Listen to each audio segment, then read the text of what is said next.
Welcome back to Bradley Leadership. I'm Alex Bradley, and this is module number 9 overview. My favorite module.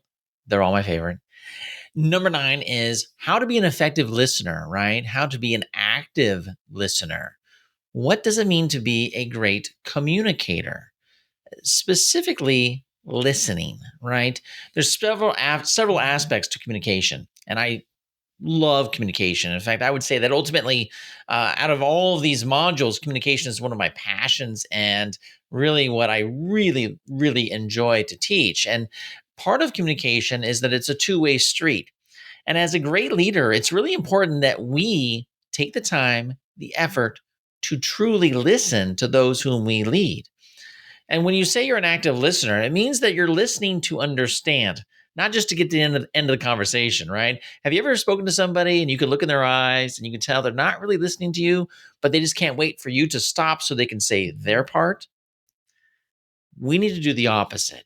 As we listen to our team members or listen to those above us, our supervisors or our colleagues, make sure we're understanding. Ask find out questions afterwards if you don't fully understand. Make sure that as a great active listener, you're understanding exactly what they say. Now, a great technique is to then reiterate back to them. So what you're telling me is by third quarter of next year, we need to make sure that we hit this, this, and this. Is that what you're telling me?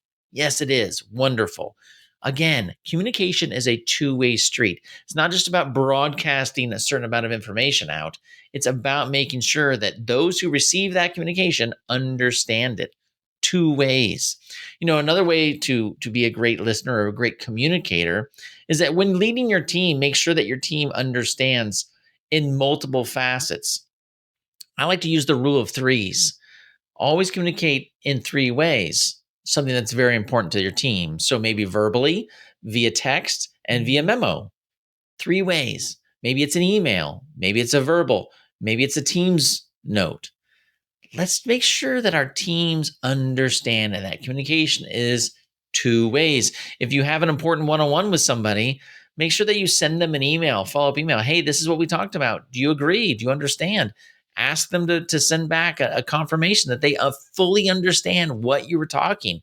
And that way you're both on the same page, right? It's like a rowing team. Make sure that all your oars are in the water at the same time, going in the same direction. All right. That is number 9. Be a great communicator, a great active listener.